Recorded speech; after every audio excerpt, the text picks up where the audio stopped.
Happy Monday, and welcome to episode 19 of the Sneak Preview, our podcast that follows the current film release calendar. I'm Connor Eyzaguirre.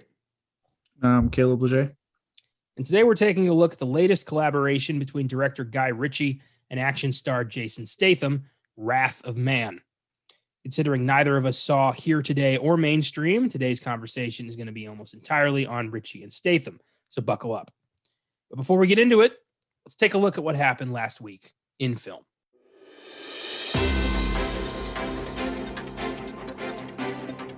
Last week in film.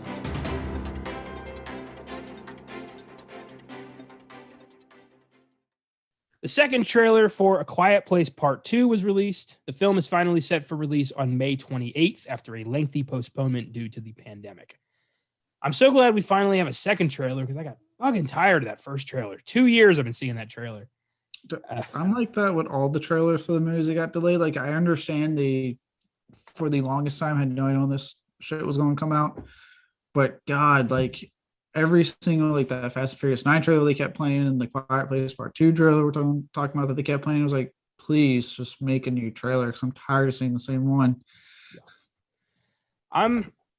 We obviously have we're going to do a sneak preview on A Quiet Place 2. That's going to happen. But I don't know if I'm excited. I wasn't that big a fan of the first film. I thought it was kind of gimmicky.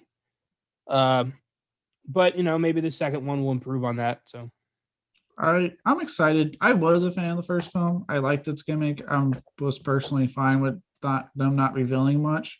But I'm always a fan of like not revealing much in horror. It makes it scarier. So we'll see how. I know they're going to kind of explain a little bit of the origins of this. And we'll see how it goes. I also know that it's confirmed A Quiet Place Part 3 is already in the works. So it's like, it's scaring me. I know this one has John Krasinski still attached. The upcoming one does not. So I'm getting worried if this is going to slowly be the beginning of a money-making machine and less of a franchise. Well, considering Krasinski and Blunt are currently suing, I think Paramount for like additional compensation because the theater release has been limited. I'm anticipating some bad blood probably for Part 3. Yeah. But on the plus side, that frees them up to be the fan favorites for the Fantastic Four. So I didn't even know they were fan favorites for Fantastic Four. Yeah, there's been so many people have been like campaigning for them to play, for Krasinski to play Mr. Fantastic and for Emily Blunt to play Invisible Woman. Like, I'd be okay with that. I like both of them personally. Yeah. So. I think that's a great idea. I don't know. I'm sure they've heard about it by now, and there has been rumors that they've been talking to Marvel, but we'll see. Yeah, we will. Sometimes those rumors turn into, truths. Like when there was rumors that Ryan Reynolds was talking to Marvel about Deadpool 3, and now we have confirmation that it's rated R. So he was clearly talking to Yes, he was. Marvel. Yeah, and Krasinski was on the short list to play Captain America back in the day, so Marvel's had their eye on him for a while. That's true, and as we've learned at Marvel, if they have their eye on you, they don't let you go unless DC gets you. And even then, they'll probably still get you. Yeah, they'll probably be waiting. Like, look, it's 50-50 if you stay with DC anyway, so we'll be on standby. Lawrence Fishburne was Perry White, but then, it all fell apart. Now he's Bill Foster. So things, sometimes work out. Yeah. Steven Spielberg's developing biographical film about his own childhood is now titled The Fabelmans. It'll star Michelle Williams, Seth Rogen, and Paul Dano thus far. It's set for a 2022 release. And while this screams of self-indulgence, I don't care. Spielberg's, he's earned it. Yeah, it does. It screams of self-indulgent, but yeah, like you said, Spielberg, it was really like a matter of time before he gets some kind of biography on him, if we're being serious. But it is weird to direct your own biopic. That one could say is pretentious. Yeah, is there going to be any edge to this movie at all? No. Hannah John Kamen, known for her role as Ghost in Ant-Man and the Wasp and Finale in Ready Player One, has been cast as the lead in the long-awaited Red Sonja movie. which has been in production for like 20 years now. It was Rose McGowan for the longest time back when Rodriguez was going to do it, but that ship sailed. And back when they were like a thing together in personal life. Remember that? Ugh. And yeah, Red Sonja. I don't know anything about this beyond the fact that they've been trying to make it for a long time, and maybe they'll get it right this time. They can keep announcing names, but it's been talked about for so long that I'm not remotely going to put anything into this fucking new casting announcement. There are so many movies on the horizon that I'm only going to watch because of this podcast. Like it's the only reason I would even try. Yeah. Like I did not want to watch the live action Tom and Jerry reboot they did. I could have cared less, but it was going to be a topic of discussion, so I had to talk about it. So I had to watch it. Yeah. I'm thinking about when, because we've been talking about, another potential show, the movies I'm going to sit through just for that. Oh, I would never sit through any other day of the week of my life. The list of potentials for that is staggeringly bad. Like I'm typing on the computer that list, but the list reeks. I don't know how that's possible, but there's a smell. Anyway. Oh, no. So yeah, I feel you. It's those times when I'm saying like, oh, I'm going to watch that for the podcast, aren't I? Fuck. Well, I like to think that there's at least one good movie that comes out every week, whether it's, theaters, Netflix, Hulu, HBO, whatever. Not every movie's a masterpiece, but there's got to be something there that's good to, focus the episode around. That's a decent conversation piece, at least. Yeah. I'm with you. Netflix has announced an adaptation of Jane Austen's novel Persuasion, which will star Dakota Johnson and Henry Golding, and it's set in the modern day. I don't really have much to say about that. Give me a thumbs up right now because that's about all I can give you because I know nothing about this novel. So I saw Pride and Prejudice and Zombies, and that's all I got with Jane Austen. I've never read her work. I've never watched the movies. My mom's a huge fan and has been pushing that shit on me my entire life. I have not yet caved. Good. That's the principle of the matter at this point. She has like 6 different copies of Pride and Prejudice. Like she just keeps buying like different versions of it. She has all of her books. Her favorite movie is the 2006 Pride and Prejudice. Like it's a sickness. Oh God. I have not. I haven't seen any of the movies, but I did read Pride and Prejudice and Zombies. Oh. I've not seen the movie version. I have read the book though. I've seen the movie and I haven't read the book. I don't know if it's like, is it faithful? I don't like, cause I don't know Pride and Prejudice. So I don't know like, what's the gag here? Where does the parody end and the real thing begin? I don't know. I think it follows the basic plot of Pride and Prejudice, just throws zombies into it. Well, they're like, the girls are trained for combat. I'm fairly certain that didn't happen in the original book. Whatever. I don't know. Persuasion is, all of Jane Austen's books are basically about a strong, independent woman who falls in love in her own time, which is cool. That's great. Yeah. She did write. I haven't read it, so I can't say that she wrote the same book like 6 times, but I will think it. Oh, I have also seen Emma. Never mind. So I forgot about that one. Yeah. My mom wanted to see it. I went with her. I'm not judging you.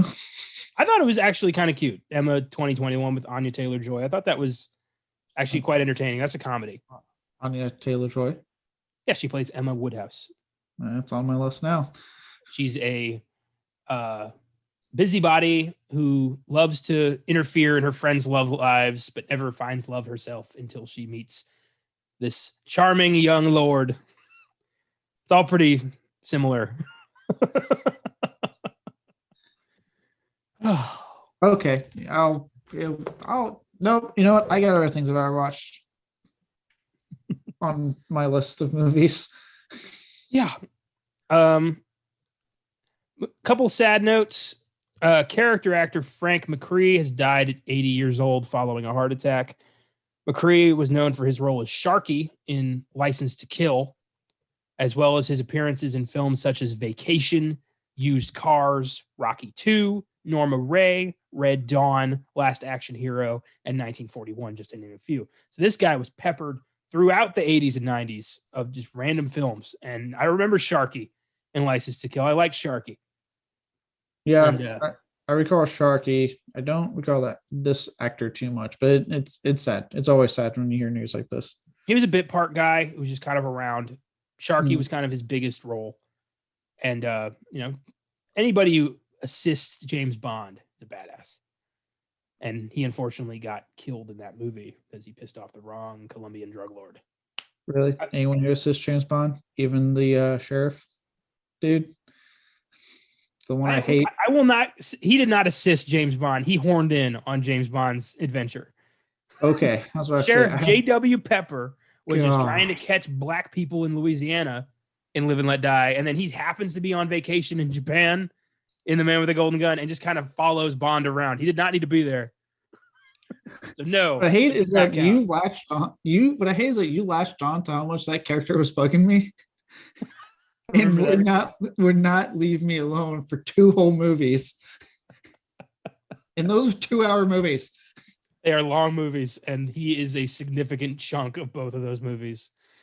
It's rough. It's unfortunate. But yeah, he, most of James Bond's partners throughout the years have been pretty badass. Yeah. Except for Sheriff J.W. Pepper. God. For Live and Let Die alone, who writes that script and includes that fucker and then thinks that was a good idea, but then who brings him back? White dudes in the 70s. Oh, but these are British dudes writing these. Like, you'd think they'd have more class. Or is that just how they see Americans? Probably both. Fuck. I just realized that guy's supposed to represent America. Oh. Well, rest in peace, Frank McRae. I'm glad you weren't in that Bond movie. Next up, actress and model Tawny Kitaen has died at 59 from undisclosed reasons. Kitaen is best known for her roles in the Whitesnake music videos for Still of the Night and Here I Go Again, as well as for being the model on Rat's album cover Out of the Cellar. She also has a prominent role in 1984's Bachelor Party. And this was a big shock. 59 is fairly young. Cause of death has not yet been announced. I bet it's, I just assume maybe an overdose. I would,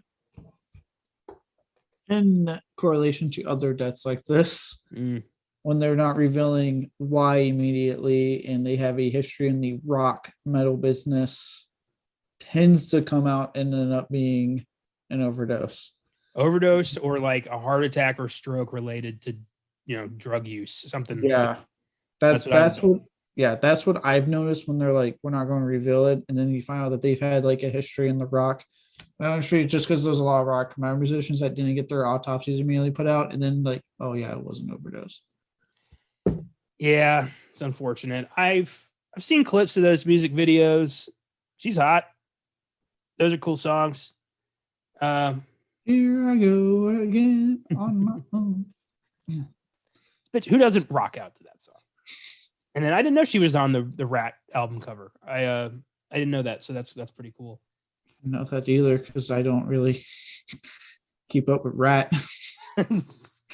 My aunt in the 90s went to a Rat Poison concert because Rat and Poison were playing together, so they billed it as a Rat Poison concert. She said it was fun. God, the names for some 80s bands, man. My dad had an album from a band called Cinderella, and he would swear by how good that album was. I was like, I doubt it's any good. I know Cinderella. Yeah, they're not great. No.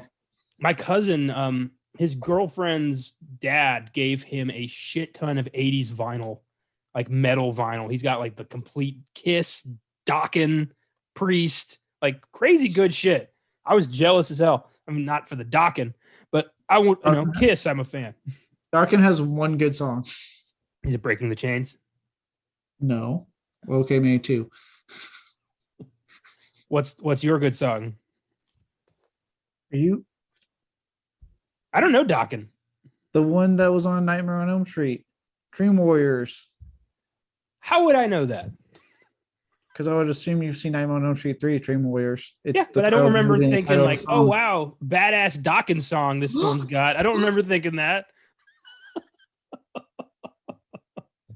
It's been like 6, 7, 8 years since I saw that movie. I don't remember that. Who are you right now? I remember something about a TV and like primetime bitch, but that's all I got. I don't remember anything else. There was a whole music video released. It's on the special features of the Blu-ray. I have it on my phone. I don't have. Why do you have it on your phone? The song's on my phone. Oh, I think you meant the music video. Like that's you just pop that out from time to time. I might. I don't know. I gotta refresh my. I remember the first one vividly, but 2 through Freddy's Dead, I vaguely remember. All right. The homework I want to give you is to at least listen to Dream Warriors by Dokken and tell me you don't want to rock out to that song. Okay, I will. I'll give you the Dokken. I'll go ahead and check that out when we're done here. It is up there with Alice Cooper's The Man Behind the Mask, in my opinion. I haven't heard that either. Okay, do that one after Dokken. He did it for Friday the 13th, specifically Part 6. I love that you're like treating this like it's common knowledge. Like I don't know anybody but you who would know that off the top of their head. Maybe Josh. I don't know. It should be common knowledge. I don't know the hit singles that horror movies had in the 80s. I don't. That's not just background shit for me. I don't know that.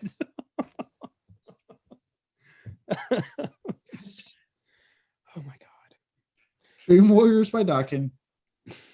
Man Behind the Mask by Alice Cooper. Okay. That's what I got. I will check those out. Oh, finally. Marvel released a sizzle reel of their upcoming projects, revealing the release dates of their Phase 4 projects and some new titles. Black Panther 2 is called Black Panther Wakanda Forever, and Captain Marvel 2 is called The Marvels. Both are set for a 2022 release alongside Doctor Strange in the Multiverse of Madness and Thor Love and Thunder. 2022 is going to be fucking lit up. I'm very excited. Yeah, and you're forgetting the little tease we got at the very end of that sizzle reel when they did the Fantastic Four. And you know what's funny? A lot of people online were like, is that for Fantastic Four to say it's Phase 4? And I'm like, it's coming after they showed you all the other titles. What do you think? Well, a few months ago, Disney released their kind of slate of everything that they're doing for the next 5 years, and Fantastic Four was revealed there. So it wasn't too much of a surprise. It was cool to see, but we all did know the Fantastic Four was coming. Well, I did not because of reasons. Oh, well, they are. They're coming. I was on a deployment, so I did not know. But I emailed you and told you this is the slate. And I listed Fantastic Four. You did? Oh, shit. Okay, well, either way. I worked very hard to keep you in the loop. Moving on. I like the title to Black Panther 2, the Wakanda Forever. It's obviously very fitting in a tribute to Chadwick Boseman. So I do like it. I don't know how I feel about the title to Captain Marvel 2. I gotta find. I'll wait till they give us more details on the movie. But right now, it's a weird title. Well, it sounds like kind of like a sitcom. Yeah, and honestly, I wasn't too hot on the first Captain Marvel. I think it's one of the weakest films they've done. Oh, I remember that review. Yeah. But in the past, in 2 years later, I've come to kind of realize that, yeah, I have not gone back to Captain Marvel. It's a fairly weak film. But this one, the reason they're calling it the Marvels is because it's introducing Miss Marvel, their first Muslim superhero. And so it's going to be a bit kind of like half her story, half Captain Marvel sequel. So I get why they're calling it the Marvels. And then she's getting her own Disney Plus show soon after that. Okay, that makes more sense now. But that kind of almost reinforces my review, not to be like a dick or anything, that apparently Captain Marvel proved to not hold enough of an entire movie on us. So they're like, let's just put it with another Marvel character we're introducing and call it the Marvels. Well, Captain Marvel, as we saw in Endgame, is pretty damn powerful. It's hard to really kind of raise the stakes with a character like that around. I mean, she, Thanos headbutted her with a full gauntlet and she didn't fucking blink. It's hard to fight that. Yeah. So they got to create some kind of other emotional stakes. True. I'll give it a shot. I'm always going to see it. Regardless of whatever you think of the prior film, I'm always going to watch the next one just because it's Marvel. I love the Marvel movies. I'm excited for what they got next year. The upcoming Ant-Man, Guardians of the Galaxy 3. Yeah. Cannot wait. Seeing that footage of the Eternals finally. That was nice. Was cool. It's going to be cool. This didn't happen at this sizzle reel, but I remember the announcement back when they announced Ant-Man 3, Ant-Man and the Wasp, Quantumania, as it's called, where they announced the villain's going to be Kang the Conqueror. And that is going to be a fucking game changer. So we got a time-traveling warlord now who's going to be, conquering all of existence. So that's an Avengers-level threat. So here's, Kang's coming, and the guy from Lovecraft Country is going to play him. I need to see Lovecraft Country. No, it's really cool because you got definitely, like, now that I've seen like Falcon and Winter Soldier and WandaVision, you can see like this is going to be a really fun phase, I think, with Marvel, and that we're going to get a healthy dose of like their so grounded stuff, like what we're getting with Shang-Chi, the upcoming Shang-Chi and Black Widow. Yeah, that looks awesome. But also like fantastical, like cosmic shit with this upcoming third Ant-Man, the Doctor Strange movie, and then whatever else they have, playing up after that with those movies. Like, it's going to be, to me, a very wild and entertaining phase. I'm just so excited to see what they do. Well, they got, they got fuck you money with Avengers Endgame. And now it's just, they're just experimenting. They're doing whatever the hell they feel like trying out at this point. They've gotten to that point where they can start, really experimenting with crazy shit. I'm excited to see what they do. Team ups and multiverse shit. Like, this is gonna be sweet. Yeah, it's almost like it's getting to a point where it's almost like, as much as I enjoy watching the early ones, like Iron Man and Captain America, they seem so quaint now compared to what they're doing. It's the first Avengers. I can't, like, it's just, it's good, but now I know what they're capable of. So it is hard to go back to the first phase. Yeah. Even to an extent, the second phase, because the second phase was very much like start off with a rigid, like, it has to be this Marvel way. And I don't think they didn't really start to change until that the Captain America Winter Soldier came out. You kind of saw them go, all right, let's experiment a little bit. Let's play with this. To me, the movie that changed the Marvel universe forever was Guardians of the Galaxy. That movie showed just how crazy they can get and still rake in billions. And I think if they hadn't done that, they never would have gone as far as they did with, time travel and Thanos and the Infinity War and just all that. I don't think it would have happened without the Guardians. I don't think we would have had like Thor Ragnarok without Guardians 3. No, not at all. Or Guardians, sorry, I've said 3 because I'm looking forward to 3, but Guardians. Yeah. Yeah, no, I don't think they would have experimented. I think that, because that was the movie that everyone thought was going to bomb. Yeah. And I thought, like, really? You're going to do this, Marvel? Okay. And it ended up becoming one of the best Marvel films in their entire catalog. It's a top 5 or 10. It's in there. It's like one of the top films for me. You're going to do a movie with a talking raccoon, a talking tree, the schlubby guy from Parks and Rec, and you're going to give the guy who did Slither the reins to this thing? Fuck yeah, you are. And you're going to get $1 billion gross. It all worked. How many careers did that movie start? Like, good God. You want to pay Vin Diesel to say 3 lines of dialogue? Okay. Yeah, it's fantastic. I love where Marvel's at. I think Thor: Love and Thunder is going to be wacky as fuck. I mean, Russell Crowe came out and said he's playing Zeus. I'm fairly certain he was not supposed to say that, but now we know. He's probably the only person that not going to silence because they heard about the whole thing he did to the producer. So like, just let him say it. It's fine. We don't need him threatening us anytime soon. Another guy left DC and Marvel scooped up. Oh yeah.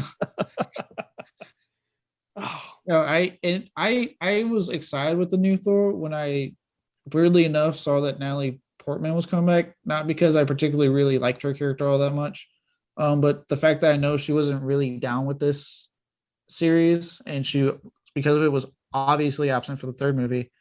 But what was it about this script and Taika Waititi that convinced her to come back happily? Like, she hasn't been dogging it or anything. She's been very happy to be back. So it's like, that's when I got curious, was like, okay, what about this script in this movie got someone that was adamant about getting the fuck out of this to come back and be happy about it? well, she gets to be Thor. Like, they're doing the Lady Thor story. And I just hope, I always thought that the worst part about the first two Thor movies was the human thing. Like, that whole story I thought was weak, all the human characters. So I'm hoping that they didn't, like, Marvel didn't force that in to Taika's script, but we'll see. I'm confident that he's going to deliver a fantastic Thor movie, because he has already. Yeah, no, I have all the faith. Like, he has yet, knock on wood, has yet to give me a bad film. I loved What We Do in the Shadows, love Jojo Rabbit, love Thor Ragnarok. Like, he hasn't given me something I've hated. I've loved everything he's done. Yeah, right here. He's the man. So yeah, Phase 4 of Marvel looking sweet. I can't wait. Yeah. Even Phase 5. I know all we know about Phase 5 is Blade, but I'm fucking excited to see what they do with Blade. Well, we know Blade, we know the Fantastic Four, and smart money says we're probably at that point introducing the X-Men. I would bet that seems like a good place for that. Yeah, but they've been even more quiet about X-Men than Fantastic Four. Like, they've been pretty open that, like, yeah, which I get, because secondly, Fantastic Four between the two franchises needs, probably, to me, deserves to get that redemption. Yeah. X-Men had a good run with Fox for the most part. Fantastic Four did not at all.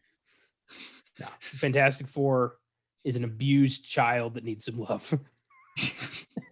And it's home. It finally is home with the, it's family, people who love it. So now it's going to get nurtured and become the movie we know it's capable of being. So yeah, I'm very happy the Fantastic Four are home. Yeah, and all it took was Marvel getting tired of Fox telling them no and saying, then we're going to buy your entire company. I'm going to look up real quick how much that cost. Like $71.3 billion acquisition. God damn. All to get X-Men and Fantastic Four, because they kept telling them no. And Disney said, I can't comprehend that amount of money of anything. 71.3 billion. It's just, to me, I can't comprehend that. Like, how can you have, as a company, that much money when someone's like, no, you're not getting this, and you just go, okay, all right, so we're going to buy you and everything you own because you won't give us this. Well, wait, let's talk. Nope, too late. Should have fucking said yes, 10 years ago, you jackasses. Now we're just going to take it. I bet that acquisition made Sony fucking blink at this game of chicken it's been playing with Marvel for God knows how long. Oh yeah, it's interesting that like that happened, and then Sony attempted again to fuck with Marvel on the deal, and there's someone higher up that was like, "What are you doing? You saw what they did. Go talk to them." As much as I think Disney is really edging on those monopoly laws, I do kind of want them to take Sony just so we can stop this shit. It's getting so. When I heard that they were like, we might pull out, and I'm like, what? Wait, you still got a third Spider-Man, you dicks. What are you doing? Yeah, well, this whole like trying to make their own franchise out of Spider-Man's villains, this Venom experiment that sadly worked, this Craven movie they keep talking about, Morbius, like, just shut up and play ball. Like, everybody wins if you just play ball. Like, to me, you can keep making the Into the Spider-Verse movies. I'm fine with that because I really like that. Yeah. But like, yeah, like Venom mainly worked for me because of Tom Hardy. It wasn't particularly like around him, not the best movie. Fair enough. He was good, but not the best movie around him. So it's like, I don't know what you're trying because your one attempt I've seen, I know the pandemic slowed down the next two attempts we have because I know there's a Venom sequel and the Morbius movie.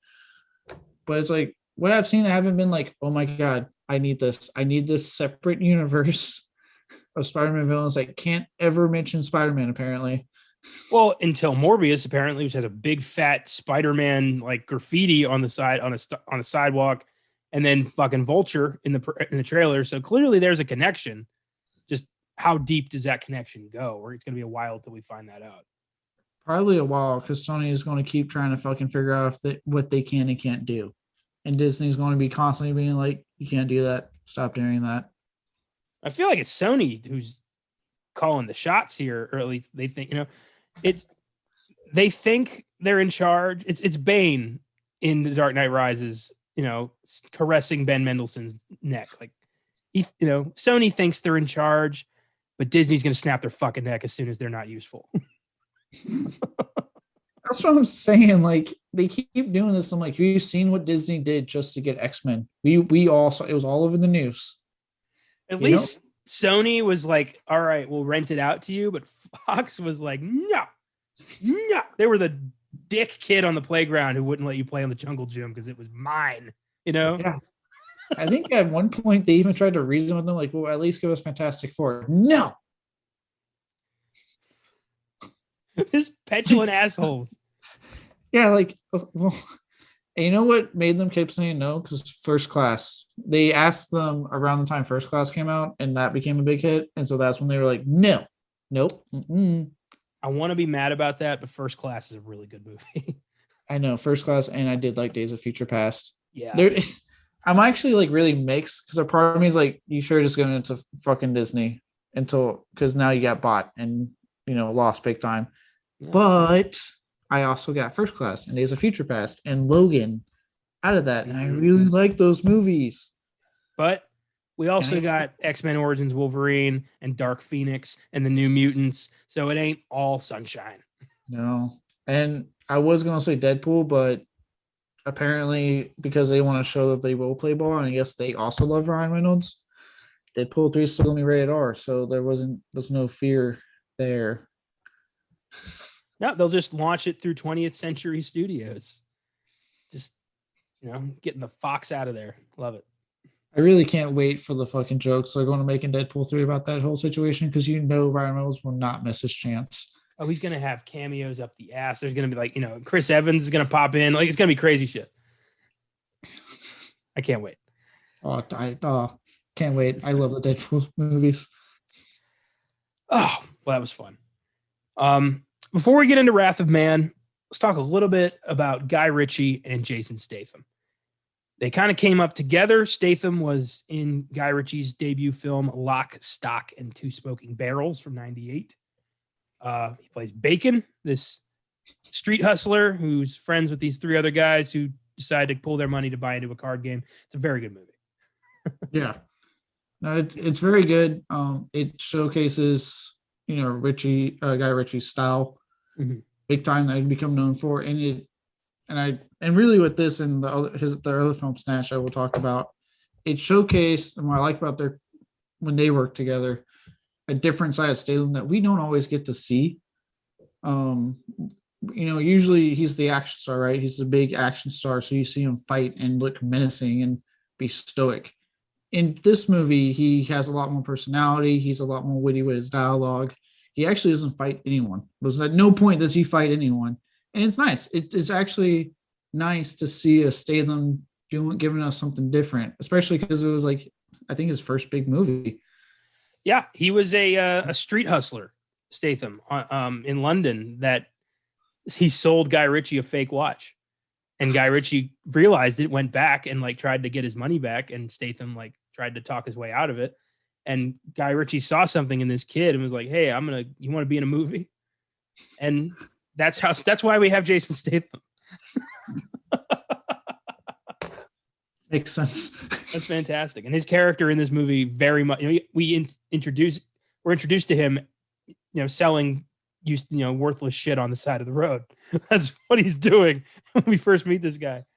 It's great. Richie's known for like quick cuts, out of sequence storytelling, quick witty dialogue, and larger than life, but still kind of grounded characters. And he's at his best when he gets free reign to do things his way. We've seen subdued Statham, like he did the Aladdin remake, which I'll never understand why he did that. And Wait, Statham or Richie? I think you said Statham. Oh, I mean, Richie did that. Yeah, not Statham. My bad. Right. That would be awesome. You should get him to play like the genie or something just to see how that goes.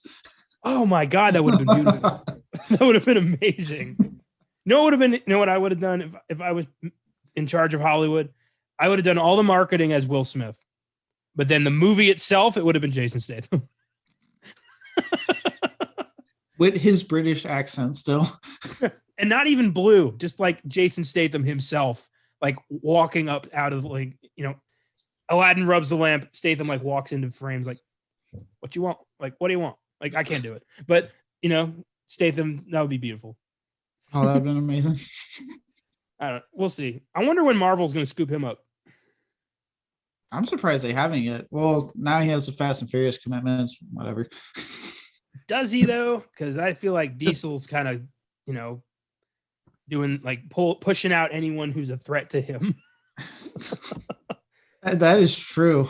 Yeah. And now that the Hobbs and Shaw is supposed to be getting a sequel, he might be pushing Statham out, which I'm okay with because I love Statham and The Rock together. But that's a whole different conversation. Yeah, John Cena's days are numbered in this franchise because people love him. Oh, that's true. Maybe Vin Diesel needs to stop hiring wrestlers turned actors that we love. But no, yeah. Guy Ritchie, I love it when he does his own thing. This Lock, Stock, Snatch, and most recently The Gentleman. When he does his own thing, he excels. I think when he is having to play by studio rules, it becomes 50-50. For every, to me, Sherlock Holmes movies we get that I thought he was able to incorporate his style, but still give us a good Sherlock Holmes movie, we get some choice like Aladdin or King Arthur. And shit, I forgot about that one. Yeah, I sat through that in theaters. We get something like that where it's like, all right, I don't like this as much. But he is not a waning star because The Gentleman to me is his masterpiece. That movie was flawless. It was hilarious. It was smart. It was witty. It was crazy. So I know he can still do it. And I was expecting Wrath of Man to be in that same boat, but this very much feels like a work for hire. It does. It didn't feel like the trailer made it seem like we were going to get that Richie style that I was like really excited for, and then the actual movie did not feel like that. But it made sense when I saw it pop up on the screen based on the 2004 French film. I was like, oh fuck. Yep. Like, you guys kept that conveniently fucking hidden. They really did. Yeah. Yeah, no, I don't think he's waning at all. Because The Gentleman showed that no, if you give him, let him have free reign and do what he wants, he still has it. He still got it. And because I loved The Gentleman. It had everything I expect from him. The storytelling device he likes to use, the larger than life but still grounded characters. He even got a lot of his mainstays to come back while incorporating newer people that he hasn't really worked with, like McConaughey, Charlie Hunnam, getting a lot of those guys in on it. And I liked it. I really liked The Gentleman. Yeah, that was my favorite film of 2020. When we Austen and I to start this podcast did our top 10 films of 2020, and The Gentleman was my number one pick. It was, I saw it in January and thought this is gonna be a great year for movies. And apparently, the fucking God of Pestilence heard that and was like, oh fuck you, and didn't happen. But I love that movie. I bought it immediately. I watched it all the time. It's a 10. It's become one of my favorites. But yeah, it's awesome. Yeah. But in between Lock, Stock, and The Gentleman, we have Snatch, the film that kind of put Guy Ritchie on the map, gave him, a voice in Hollywood. And Snatch is is great. Snatch is just so off the wall, perfect. It's kind of the quintessential Guy Ritchie movie. Like if you want to know who this guy is and what he's about, watch Snatch. Well, it feels like he took everything that worked about Lock, Stock, and then maybe the few elements that didn't, took those out, and then took everything that did work and just refined it into an even more focused and, to me, better movie with Snatch. Like it's pretty much like he said, okay, this was what I'm really good at. I'm going to refine it more for this movie, and it worked completely. It really does. It's, he gets a lot of good names in that film. He's got, crazy gangster shit, random stories kind of happening on, alongside each other and then converging into a larger narrative, very much like Lock, Stock, and The Gentleman. Yeah. And he again brings Statham back, who again shows us he can do stuff outside of kicking ass. Turkish, who I don't know why my favorite moment to this day, which features Brad Pitt, who was somehow really good in this movie. When they're trying to make the deal, he's just like, let me talk to my associate. And they turn around. Did you understand a fucking word that just came out of his mouth? Oh my God. The fact that Brad Pitt plays a Irish, transient, I don't want to say, fuck it, a gypsy, a pikey as they're called. And the fact that he mumbles his way through Irish and it works.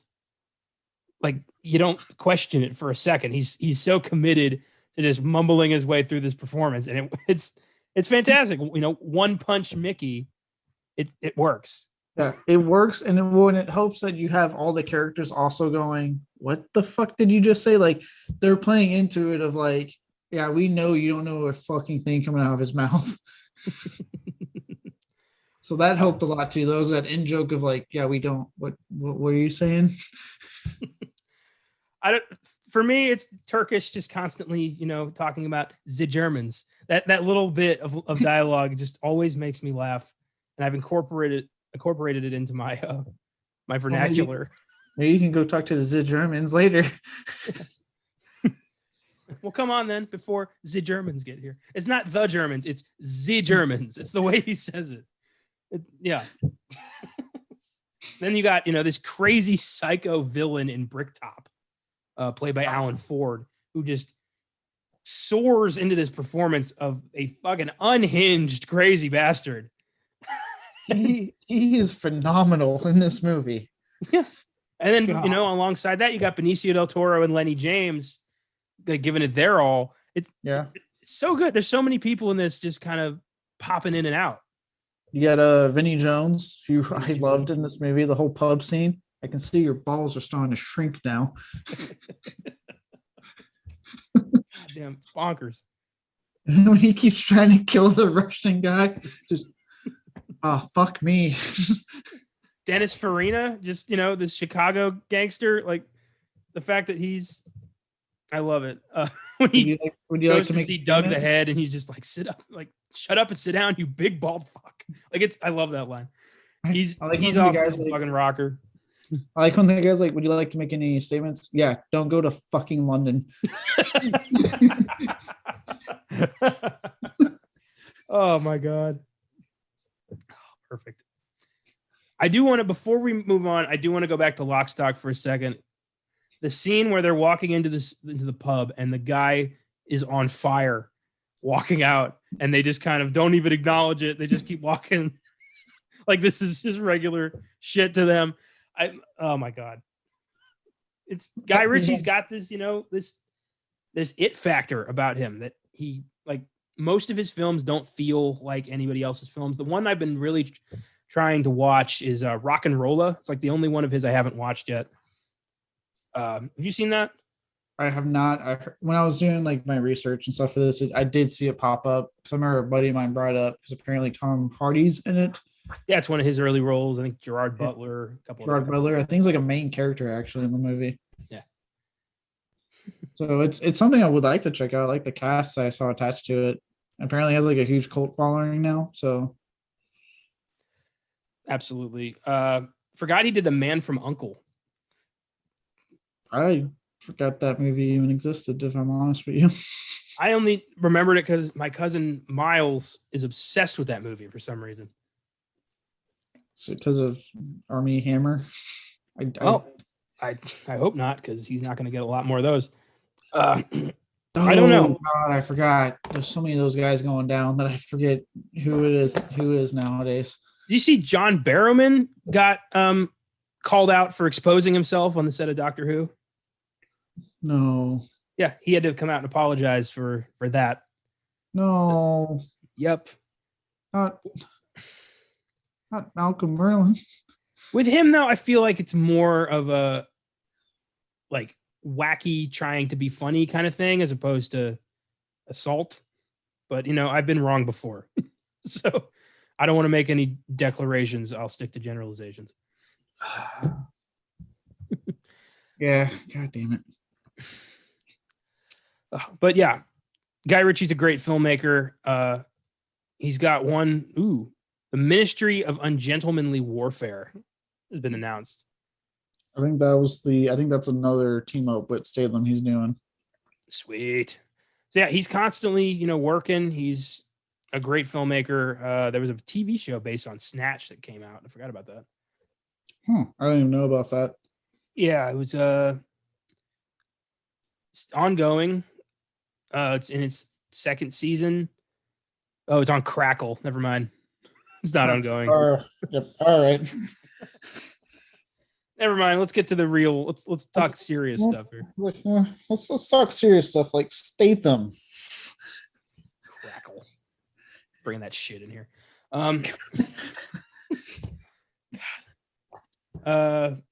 Has Sony made a good business decision like at all in the past 20, 30 years? The PlayStation.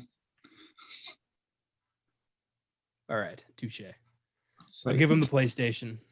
It's like, how dare you? I've had a PlayStation since I've been a child. I meant like Sony Studios. Like, oh, no, I got nothing. Sony, the company, makes great equipment, but I'm talking like the film studio. Never mind. Gotcha. Oh, boy. So of,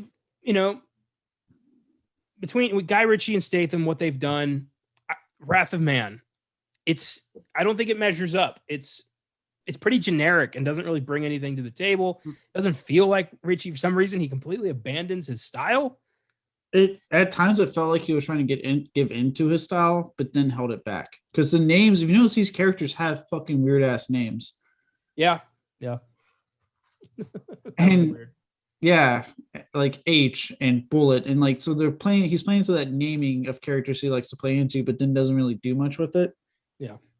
Another thing, big thing for me is like I brought up right with Snatch and Lockstock is that with their collaboration, what I liked about was that you got a different side of Statham. Now I understand that when he did it, that was before Statham was who he was. Since Snatch, he went on to become a humongous action star. You know how much I love him. I know you're a big fan.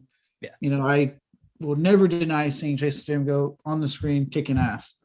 With that said, though, I was hoping that when they decided to team up again after all these years, right, that, hey, we'll see a different side of Statham. We'll get that, what Richie can pull out of him that it seems like other directors can't. Instead, I got exactly what I expect from Statham, like the exact performance I am used to seeing. Yeah. Same here. Yeah, I was underwhelmed. I was not expecting meh. I was hoping for something, a wild and crazy action gangster thriller like Richie and Statham have done in the past. And I know they're both not burned out. They're both, huge commodities right now. So yeah. I don't know what the problem was. Like, what happened here? I don't know. And what's even weirder to me is that how much of this did they have to do and not want to do? Because like I said, when I was looking it up, immediately both those guys are working on their new collaboration together already. So Did they have to do this to do what they actually wanted to do? Oh, maybe this was like their penance. Oh, that sucks. Because if that's the case, really, like after like almost 2 decades and you guys team up again, this is what you gave me? Yeah.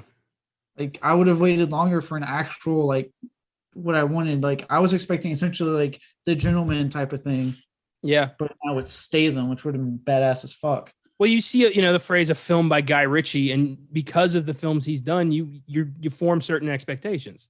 You think Yeah. like, this is the kind of film I'm about to see. I'm about to have a good time. But honestly, I feel like anybody could have directed this. Like, why is Guy Ritchie here? Like, give this to any Joe Schmo producer who wants to be a filmmaker. Yeah. And the thing is too, like what's to me says that it's a well acted movie, it's a well made movie. Yeah. It's just like it doesn't feel like a Guy Ritchie movie, much less one that is a return to a collaboration that we haven't seen in a long time. Yeah. And even then, like Statham, he actually doesn't do a whole lot of like ass kicking in the movie. Like, yeah, he has a couple of scenes where he's like a really good shot, especially against Post Malone. Yeah, I was wondering when that was going to be brought up. The fuck? Why was Post Malone here? Just to tell Statham to suck my fucking cock. Which that okay, I did kind of like that part when he was like, suck my what'd you say? I said suck my fucking cock. Suck your own cock. And just shoots him. Oh my god. Yeah, there were some moments of levity, but it was a fairly dark movie. And I thought Statham was going to have more opportunities to kind of let loose and be a little nuts. I mean, I love the idea of a crime boss who is so feared that his own people like see him and are like, job's off, go home. Like just a feared man. The FBI gives him like free reign to kill his enemies. Like that's an interesting story, hunting down the guys who killed his son who end up being soldiers. Like there's a lot there for something really, really cool. And I feel like it was not used to its full potential. Well, and then that's another issue. So they had like the two different heists, right? Or the two different heist moments when like, put the Post Malone one and then the one with his own guys. And they never revisit when they do the whole backstory why that was even happening. Because it's not really established that that's a job. But it is established as what his guys do. Yeah. But they know what their boss is doing. So why are they still They don't know. Confused. Remember, because he told them he was going back to London. Oh, yeah. And then he got the fake documents from that lady and then went in to do his own shit. So they didn't know he was still in town. And why would they think he's, working for an armored truck company? That's true. They definitely should. Yeah. They definitely shit themselves when they saw him, though. That was great. So let's talk a bit about the cast before we get deeper into the movie. Wrath of Man is a remake of the 2004 French film Cash Truck, which stars Oscar winner Jean Dujardin, among others. I don't know if it follows the same plot, and I don't really care to find out.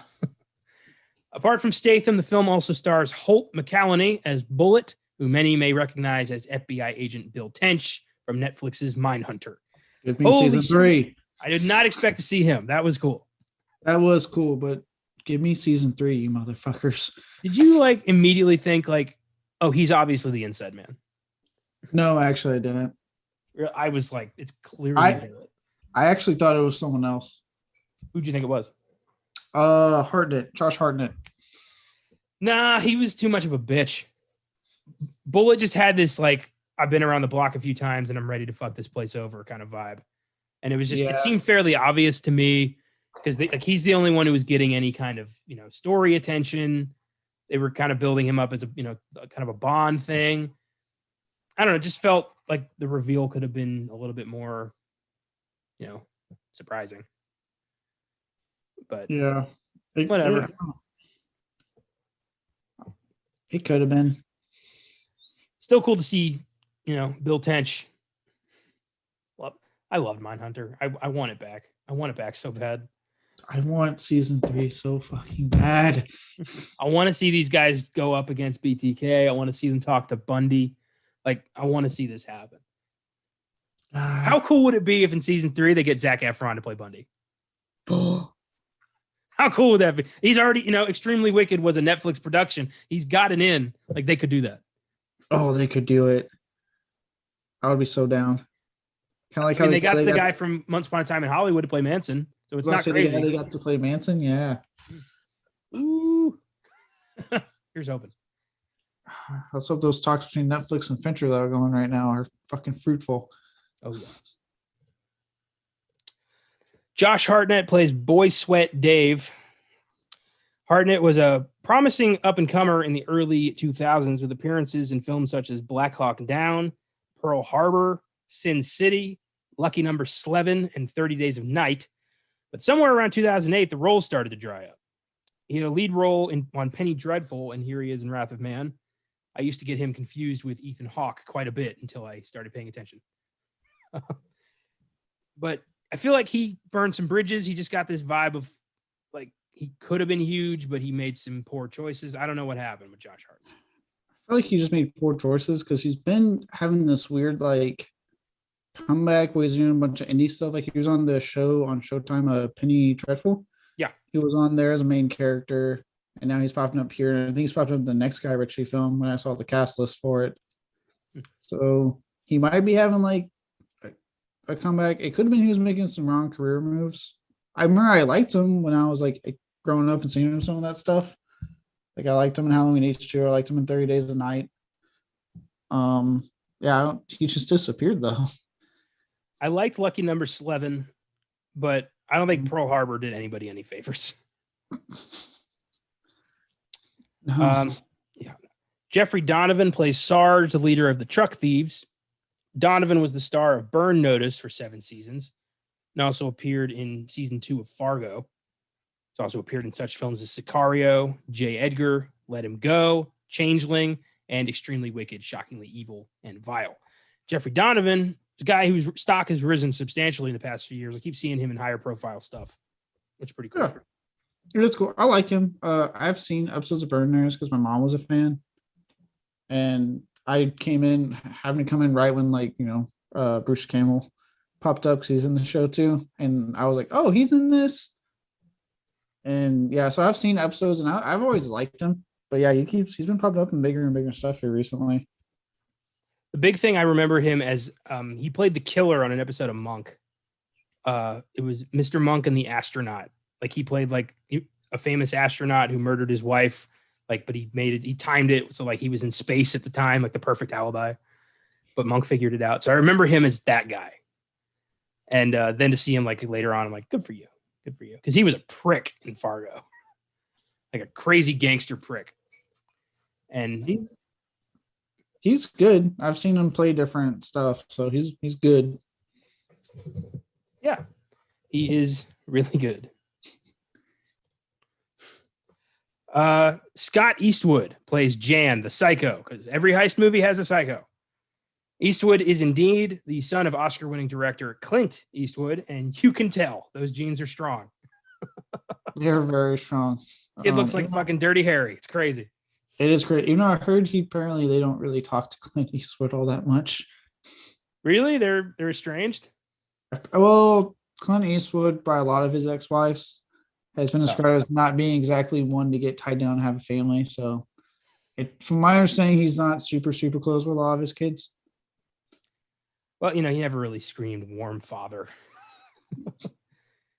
Yeah, but no, I actually thought Scott Eastwood was one of the standouts in this movie. When I should have thought he was a standout.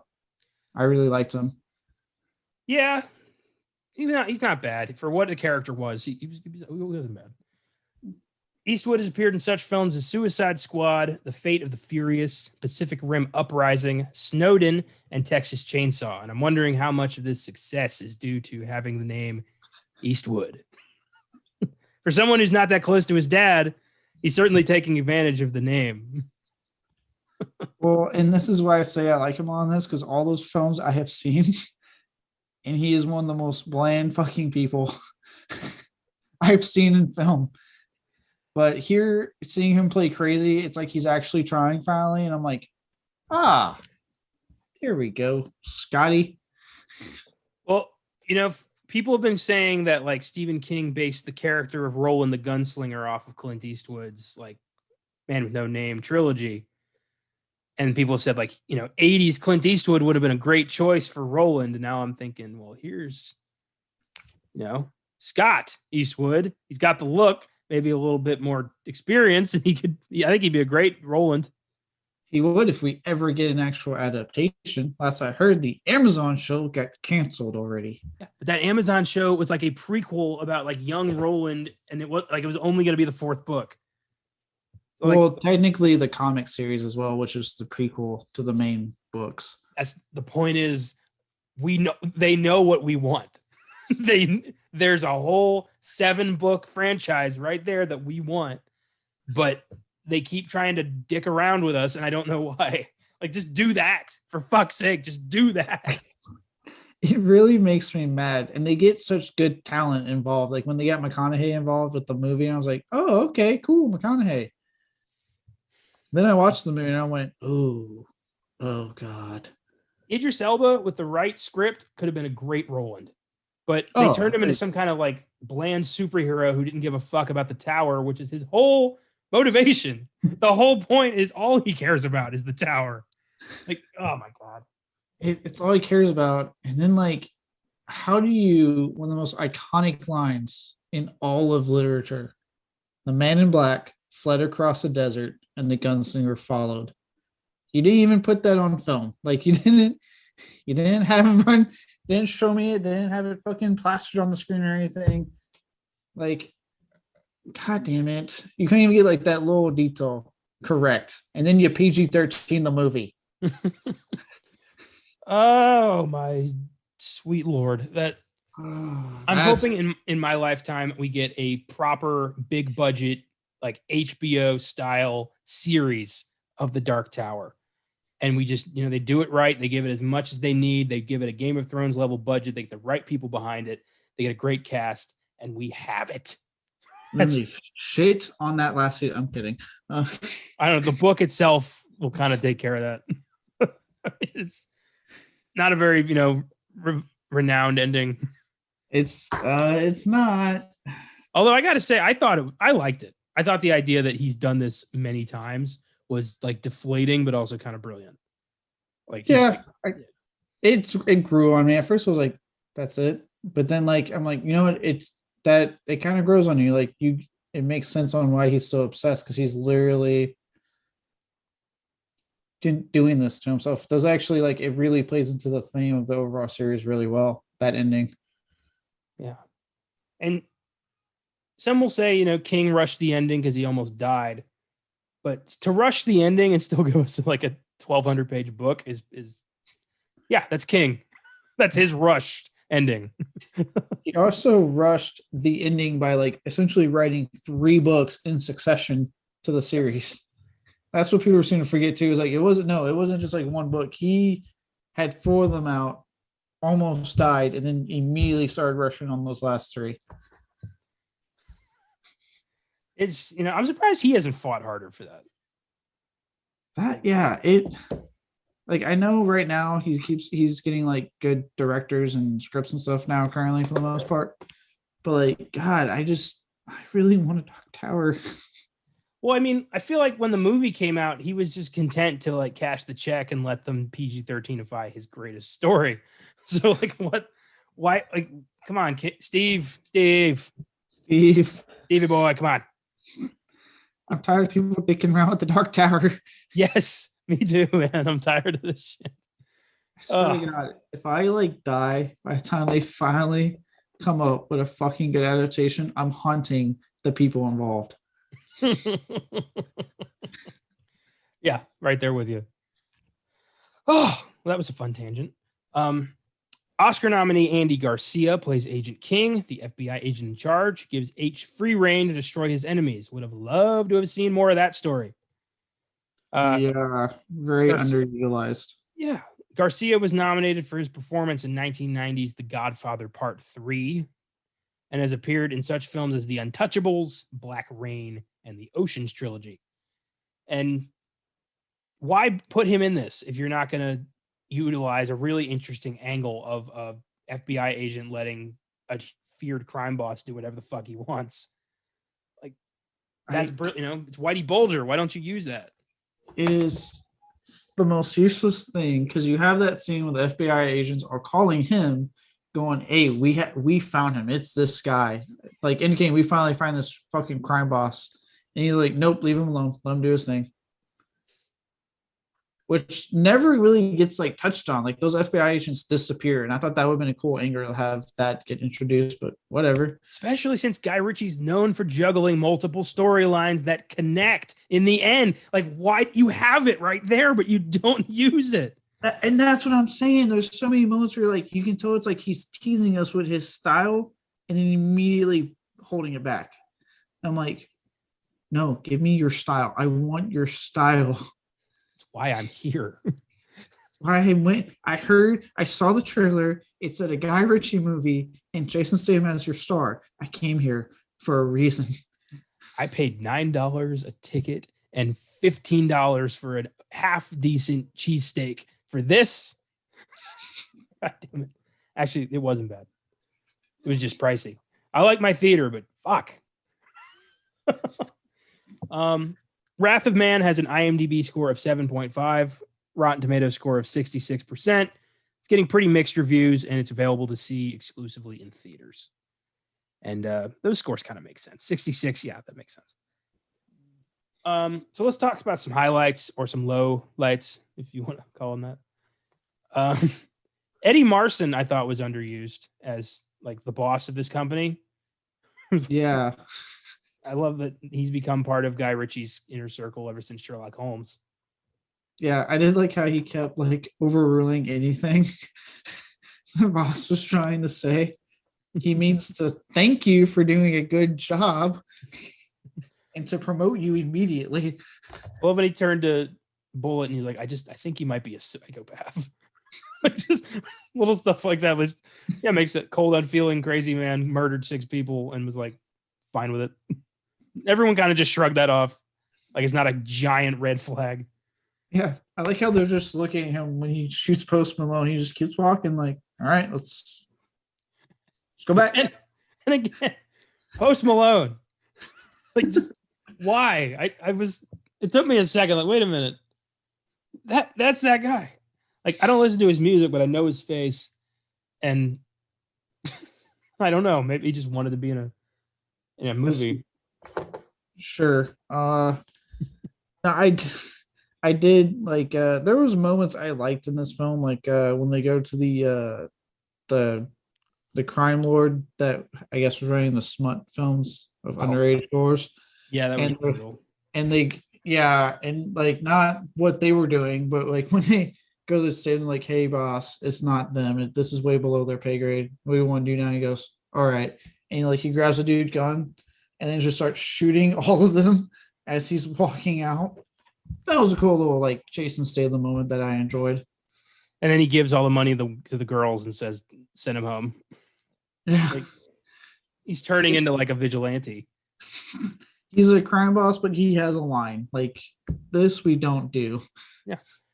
And you don't kill my son. Yeah. That was great. Did the introduction of the thieves seem a little forced to you? Like all of a sudden we're just like, okay, here are the bad guys. And there's no explanation of who these guys are. We just kind of have to figure it out as we go along.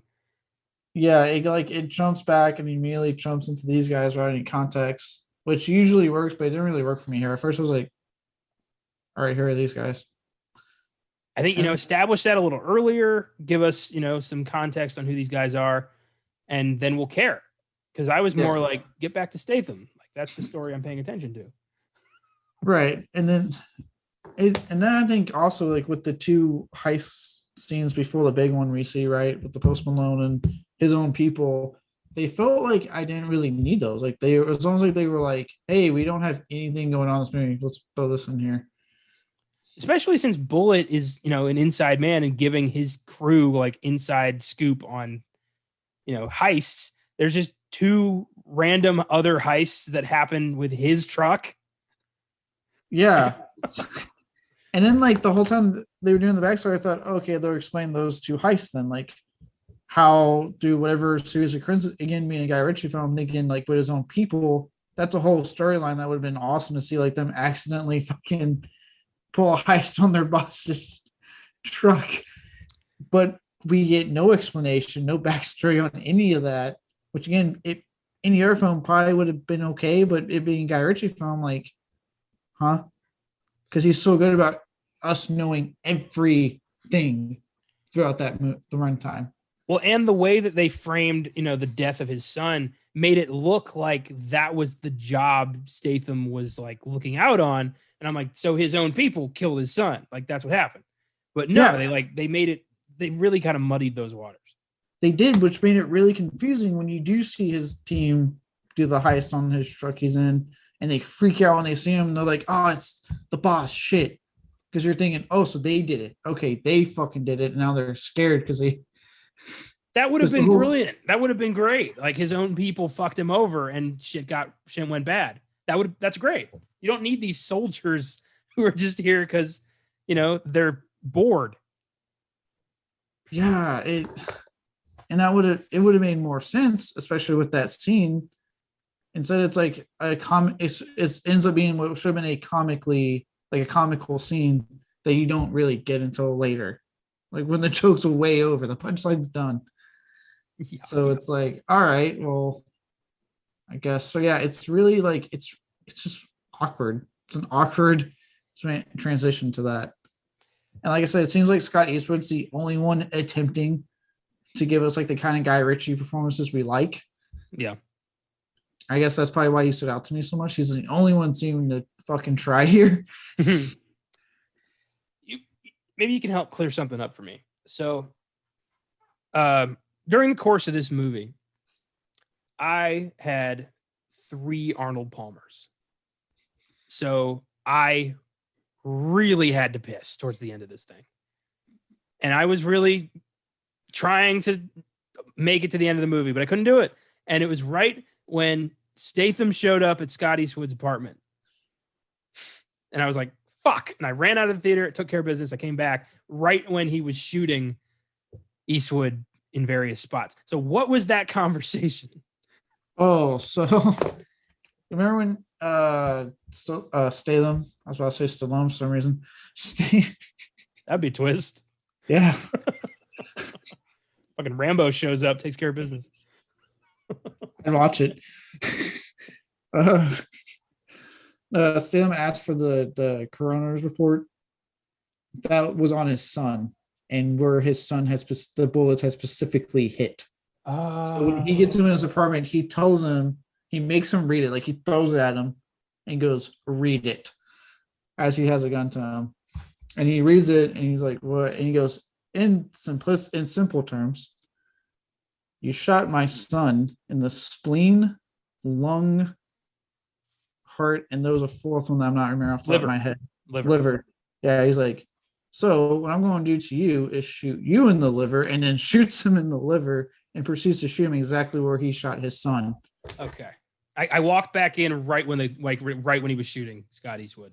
Yeah. I was a little bit like, I was pissed that I missed the final monologue because I really had to go. It's actually a pretty cool monologue. Yeah. Damn shame. But kind of an abrupt ending, kind of a predictable movie, really. Like I was waiting for like the, some kind of big game changer, but nothing really happened. Nothing. And again, they tease us with Andy Garcia, and that was it. He just gets his half of the money that I guess was promised to him. Yep. And then that's it. Can we talk about like the amount of times that Statham gets shot in this movie and just keeps on going? At least the first time he gets medical attention, but the second time he gets like fucking ripped to shreds by a semi-automatic weapon and then just limps his way to Scott Eastwood's apartment. When that happened, I was like, man, it really takes a lot to take this guy down, doesn't it? Vengeance is a strong motivator. Maybe he was wearing body armor.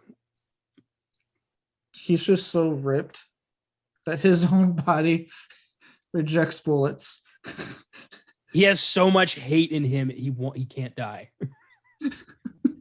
I'd buy it. I'd buy that. Yeah.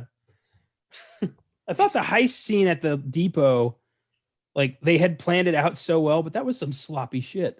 Like it got really, really sloppy. That was the plan. And then all of the armored car guys gunned down unceremoniously with not even like a moment to care about it. Everyone, why is Josh Hartnett here if you're just going to shoot him in the fucking head? Yeah. he got shot a lot too, I should point out, and then finally dies. And then I actually got mad when that one guy, they're hiding in the van, and he's like, "No, I'm going to take him out." I'm like, "Look, I'm all about like, look, I get it, you want to be a hero, but I think in this case, the best thing you need to do is shut that van door and just stay put." Yep. And like, what was the point with him, like Statham hooking up with the girl and then like threatening her over the money? Like that never went anywhere.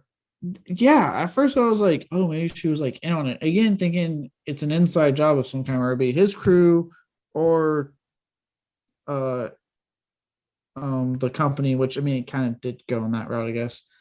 But yeah, it goes nowhere with her. It's just like one quick scene.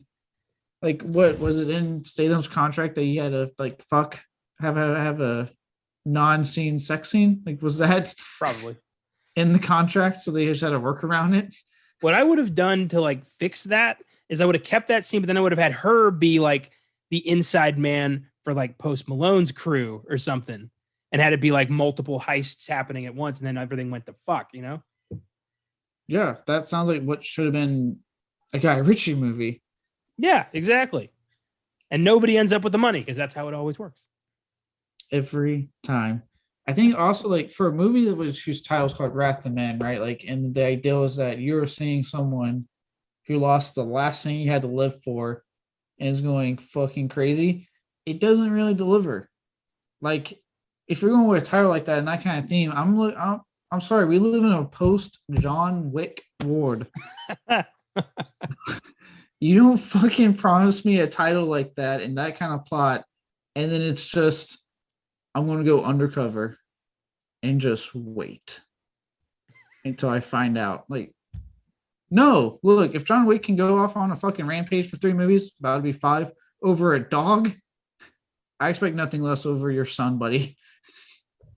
Why did he even stop the Post Malone heist? He had no stake in that whatsoever. Like, I don't know. And then he has like, well, and he also has the big moment with that crime lord where he's like, I can do in 2 weeks what you can do in 20 years. It took him almost like 3 months. And also, what? Like, all like the FBI couldn't take out like some like 5 thugs who were robbing armored trucks. Like, that's what you want. You let this crime lord do whatever the fuck he wants just to catch those guys. And not only that, he doesn't do anything that makes me go like, oh shit, he is dangerous. You know, like there's nothing shown by Statham, which is really shocking because again, you're going into his persona as a star, but still kind of holding back on that and not showing me what he means by I can do in 2 weeks what you do in 20 years. Why he's such a feared fucking boss. Yeah. And again, the whole goddamn title of the movie, Wrath of Man. Like I'm seeing none of it. John Wick toyed with that same thing. You know, everybody's afraid of him. Why? But that movie showed you why. It told you why. You believed it. This movie just tells you and expects you to roll with it. And that's not how it works anymore. It's so shocking because in the case of like John Wick, you had that movie was like, it had to, in my opinion, show you because it was Keanu Reeves. Yeah, Keanu Reeves is an action. He is, I would consider him an action star to an extent. Yeah. But he also, before that movie came out, had a really rough patch in his career. So it was like, it was a good thing they showed us because it was like, oh shit, yeah, he can. This is man to be feared. I know that as an audience, we are aware of Jason Statham's ass-kicking abilities. We have seen it on screen multiple times, but I don't care about the past movies when I'm seeing his new movie. Yeah. What I care about is what this movie is going to give me. And it did not give me damn near anything I would want from fucking Jason Statham. That's a bummer. I'm with you, man. Do you think it was weird though? Like, this was in the trailer too, the weird kind of remix of Johnny Cash's Folsom Prison Blues that they used. I remember I actually didn't mind it because again, it's Guy Ritchie having fun with music, which is something we didn't really talk about a lot, but he does really good with music in Lock, Stock, and Snatch. Yeah, and he goes like fucking ham on the James Brown in Lock, Stock. I was very happy with it. So, you know, he's usually really good at music, and to me, it got me excited. So I thought, okay, there's that like Richie playing music and having fun with it, and it worked for the trailer. Yeah. But then you watch the movie, And I don't really, there's no musical moments that stood out to me other than having Post Malone star in it, but no Post Malone song. Music died with Post Malone. Yeah, it's such an odd finished product from these guys. I feel like this could have been like it's got a vibe of like a direct to video Steven Seagal thriller. Like anybody, Statham doesn't need to be here. Guy Ritchie doesn't need to be here. You throw anybody into this role and it works. Yeah, I agree. I'm really wondering, because of how quick they are already working on their next film together, how much of this was like, hey, we have to do this if you want to get this one made. I think that, I think you're onto something there. I think this movie is the studio said, I'll let you make your weird movie if you make this one. Mm-hmm. Yeah, I bet you that's exactly what happened. Yeah, because I looked at, I forget the title of the movie, but when I was looking up Wrath of Man, it was before it was released, and it was like, yeah, Guy Ritchie's already filming his next movie with Jason Statham, and he has Josh Hartnett in it. Like, the cast list is stacked, and it's like already happening. So I'm like, okay, this had to be like what you said. So he was like, look, we'll give you your movie. You have to do one for us though. It's just Untitled Guy Ritchie film. It doesn't have a name, but it has a plot. An agent is recruited by a global intelligence alliance to track down and stop the sale of a deadly weapons technology that threatens to disrupt the world order. All right. Guy Ritchie's going global. Oh yeah, Guy Ritchie. Pretty sweet. I mean, that sounds pretty much like every Mission Impossible movie, but hopefully he'll throw some flair on this one. And it also says here that he has a Gentleman TV series in pre-production. Is that like the sign that you need to know his movie's really good? Because Lock, Stock had a TV series called Lock, Stock. Now Snatch has one on Crackle. And now we have a Gentleman TV series. Is that like the sign of a good? That's a very good point. This is going to suck. God, there's so many, like, has there been any good show based off of a movie? Like anything that lasted? I will say, okay, well, let's define lasted and good, because there's ones that have lasted. And then there's the few that have been good, like Ash vs. Evil Dead. Okay, I don't count continuations. I'm talking straight up remake. Oh, straight up remakes? Yeah. I was like, we gotta define, because there's ones that are lasting, like Lethal Weapon or Rush Hour or like that shit.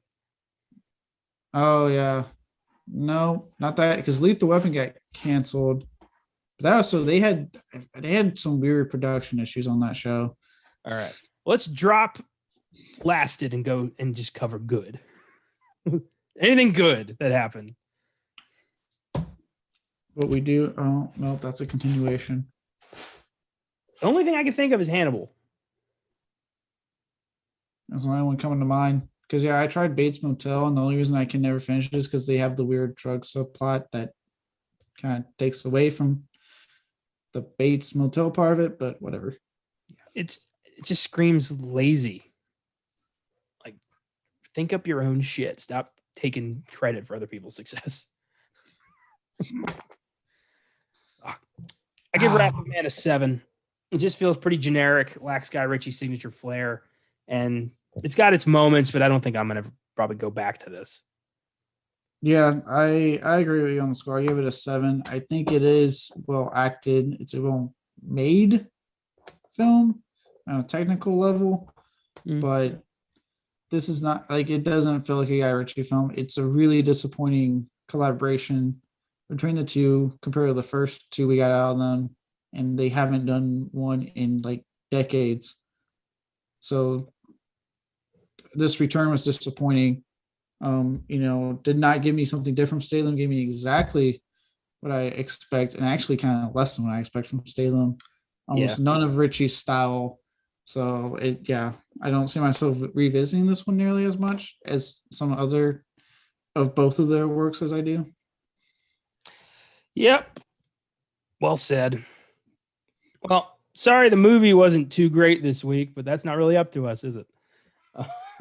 Hopefully, the big one I'm excited for next week lives up to it. Next week is going to be insane. The big release is Spiral, the new Saw movie from Chris Rock. That's finally getting a theater release after a COVID postponement.